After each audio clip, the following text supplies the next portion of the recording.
Hello friends, science അങ്കിളിൻ്റെ മറ്റൊരു അധ്യായത്തിലേക്ക് സ്വാഗതം. നമ്മൾ ഇന്ന് കാണുന്നത് ഒരു പോപ്പ് ബോട്ടാണ്.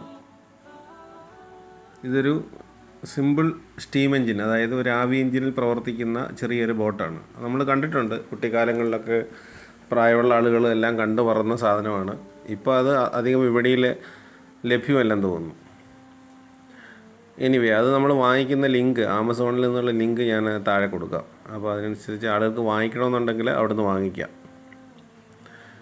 അപ്പോൾ നമ്മൾ മുമ്പ് പറഞ്ഞ പോലെ ഈ സ്റ്റീം എൻജിൻ ഉപയോഗിച്ചായിരുന്നു പണ്ട് വാഹനങ്ങളൊക്കെ ഓടിച്ചുകൊണ്ടിരുന്നത്. അതായത് വെള്ളം ചൂടാക്കിയിട്ട് അതിൽ നിന്നുള്ള ആവി വന്നിട്ട് ആ ആവി കൊണ്ട് ടർബൈൻ കറക്കി അങ്ങനെയൊക്കെ പല യന്ത്രങ്ങളും വാഹനങ്ങളും ഒക്കെ പ്രവർത്തിപ്പിക്കുന്നുണ്ടായിരുന്നു മുൻകാലങ്ങളിൽ. അപ്പോൾ അതുപോലത്തെ ഒരു ചെറിയ ഒരു ആവി എൻജിൻ തന്നെയാണ് ഈ ബോട്ടിന് പിന്നിലുള്ളത്. ഈ ഒരു ബോട്ടിൻ്റെ പ്രത്യേകത എന്താ വെച്ചാൽ, ഇതിനകത്ത് ഉപയോഗിച്ചേക്കുന്ന ആവി എൻജിന് ചലിക്കുന്ന ടർബൈനോ അങ്ങനെയുള്ള ചലിക്കുന്ന ഭാഗങ്ങളൊന്നുമില്ല. അല്ലാതുള്ളൊരു പ്രത്യേകതരം ഒരു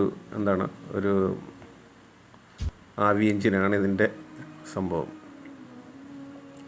ഈ പോപ്പ് ബോട്ടിന് ലോകത്തിൻ്റെ വിവിധ ഭാഗങ്ങളിൽ ഇതിന് വിവിധ പേരുകളുണ്ട്. പല putt boat, crazy boat, flash steamer, അങ്ങനെയൊക്കെ പല പേരിലും ഈ ബോട്ട് അറിയപ്പെടുന്നുണ്ട്. ഇത് നമുക്കൊന്ന് പരിചയപ്പെടാം. ഈ എൻജിനിൽ, അതായത് ഈ ബോട്ടിൻ്റെ എൻജിനിൽ ഭാഗങ്ങൾ ഞാനൊന്ന് എടുത്ത് കാണിച്ചു തരാം. നോക്കിയേ, അതായത് ഇവിടെ ഒരു ചെറിയ ബോയിലറുണ്ട്. ഇതാണ് ഇതിൻ്റെ മെയിൻ സാധനം, ഈ ബോയിലർ. അപ്പോൾ ഈ ബോയിലറിൽ നിന്ന് 2 കുഴലുകൾ പുറത്തേക്ക് പോയിട്ടുണ്ട്. അപ്പോൾ നമുക്കിത് പുറകിൽ കൂടെ, ഈ കുഴലിൻ്റെ ബാക്കിൽ കൂടെ അതിനകത്തേക്ക് വെള്ളം ഫില്ല് ചെയ്ത് കൊടുത്താൽ ബോയിലറിനകത്ത് വെള്ളം കയറും. അങ്ങനെ നമുക്ക് ബോയിലർ എന്ത് ചെയ്യാം, ബോയിലറിൻ്റെ അടിയിൽ തീ കൊടുത്താൽ ബോയിലർ എന്ത് ചെയ്യും, ബോയിലറിനകത്തെ വെള്ളം തിളച്ചിട്ട് അതിനകത്ത് വെള്ളം നീരാവിയായിട്ട് സ്റ്റീമായിട്ട് പുറത്തേക്ക് വരും. ഇതുവഴി, ഈ പൈപ്പ് വഴി പുറത്തേക്ക് വരും. ഇങ്ങനെ പുറത്തേക്ക് വരുന്നത് ഭയങ്കര ശക്തമായ ഫോഴ്സിലായിരിക്കും പുറത്തേക്ക് വരുന്നത്. ആവിയല്ലേ, നീരാവിയല്ലേ, അതേ ഫോഴ്സിൽ പുറത്തേക്ക് വരും. അപ്പോൾ നമ്മൾ നേരത്തെ ക്ലാസ്സുകളിലൊക്കെ പഠിച്ചിട്ടുണ്ട് ന്യൂട്ടൻ്റെ 3ാം ചലന നിയമം. അതായത് every action has an equal and opposite reaction. ഓരോ പ്രവർത്തനത്തിനും തുല്യവും വിപരീതവുമായിട്ടുള്ള പ്രതിപ്രവർത്തനമുണ്ട്. വെള്ളം ബാക്കിലേക്ക് തള്ളുമ്പോൾ, നീരാവി ബാക്കിലേക്ക് തള്ളുമ്പോൾ എന്ത് ചെയ്യും, ബോട്ട് മുന്നിലേക്ക് പോകും. അങ്ങനെയാണ് ഈ ബോട്ട് പോകുന്നത്. അപ്പം നീരാവി വെളിയിലേക്ക് പോയി, അതായത് ബോയിലറിനുണ്ടായിരുന്ന വെള്ളമാണ് നീരാവിയായിട്ട് പുറത്തേക്ക് പോയത്.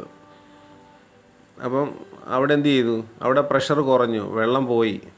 വെളിയിൽ പ്രഷർ കൂടിയ വെള്ളം നിൽപ്പുണ്ട്. അകത്താണെന്നുണ്ടെങ്കിൽ ചേമ്പറിനകത്ത്, നമ്മുടെ ബോയിലറിനകത്താണെങ്കിൽ വെള്ളം കുറവാണ്. അതുപോലെ അവിടെ ഒരു ചെറിയൊരു വാക്വം പോലെ പ്രഷർ കുറഞ്ഞൊരവസ്ഥയാണ്. അപ്പോൾ എന്ത് സംഭവിക്കും, പുറത്തുനിന്നുള്ള വെള്ളം പെട്ടെന്ന് അകത്തേക്ക് തള്ളിക്കയറും. അങ്ങനെ പിന്നെയും വെള്ളം ചൂടാകും, നീരാവി പുറത്തേക്ക് വരും.